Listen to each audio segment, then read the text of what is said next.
पाठीमागच्या 3 व्हिडिओमध्ये आपण पाहिलं की CQ कॉल कसा द्यायचा, त्याला रिस्पॉन्ड कसं करायचं आणि त्याला रिस्पॉन्ड केल्यानंतर दोन्ही बाजूंनी सिग्नल रिपोर्ट कसा द्यायचा. आता आपण बघणार आहोत की CQ कॉल कधी द्यायचा नाही आणि कधी द्यायचा.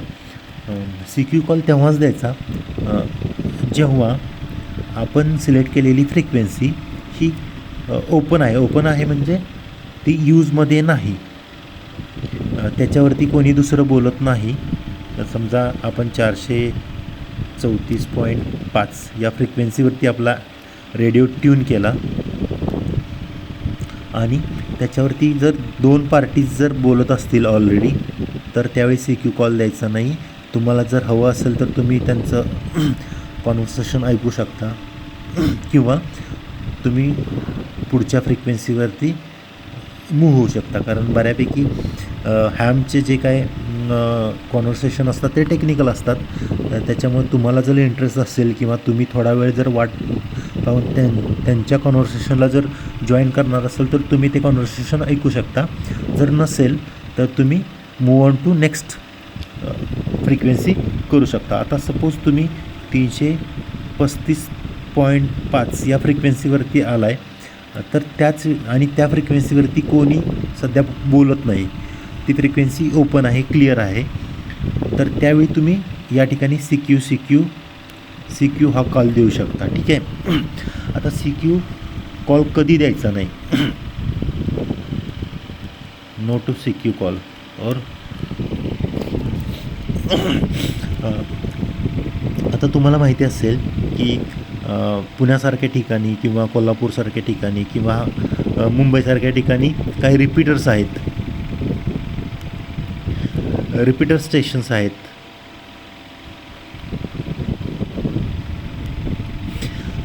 याच्यावरती एका ठराविक वेळेला नेट असतात. नेट म्हणजे ग्रुप कॉल्स आपण म्हणू. याच्यामध्ये बरेच हॅम्स एकत्र येऊन एकमेकाशी टेक्निकल शेअरिंग असेल किंवा आपला रिपोर्ट असेल हा शेअर करत असतात. आता या नेट्सचे जे काही टायमिंग असतात, सपोज पुण्याचं नेट हे 9:15 संध्याकाळी 9:15 ते 9:30 PM या टायमिंगमध्ये भरतं. तर या काळात तुम्ही या जी रिपीटरची जी काही फ्रिक्वेन्सी आहे त्या फ्रिक्वेन्सीवरती CQ कॉल द्यायचा नाही. किंवा हे जर नेट चालू असेल तर ह्या काळात तुम्ही ही जी काही फ्रिक्वेन्सी आहे पुणे हॅम्सची 434.1 आणि 435.7 याच्यावरती CQ कॉल द्यायचा नाही. हा थोडक्यात पहिलं लक्षात ठेवा.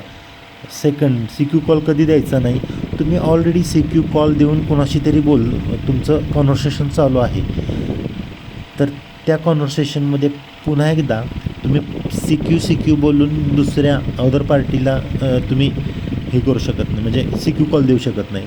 त्याच्यामध्ये तुम्ही त्या दुसऱ्या पार्टीचा, सपोज या ठिकाणी मी ऑलरेडी CQ कॉल दिला आहे, VU to KOCला दिला आहे, तर VU to KOC direct this is Victor inform number 37 kilo पापा असं बोलून तुम्ही तुमचं कॉन्व्हर्सेशन चालू ठेवू शकता. म्हणजे ऑलरेडी तुमचं कनेक्शन झालं आहे, तर एकदा कनेक्शन झाल्यानंतर तुम्ही पुन्हा CQ कॉल द्यायचा नाही. या काही थोड्याशा प्रोसिजर अशा आहेत, त्या फक्त तुम्ही लक्षात ठेवल्या तर तुमचा हॅमचा जो काही प्रवास आहे, जर्नी आहे ती खूप चांगली होईल. म्हणजे ज्यावेळी नेट चालू असेल त्यावेळी तुम्ही नेटच्या टायमिंग दरम्यान CQ कॉल द्यायचं नाही.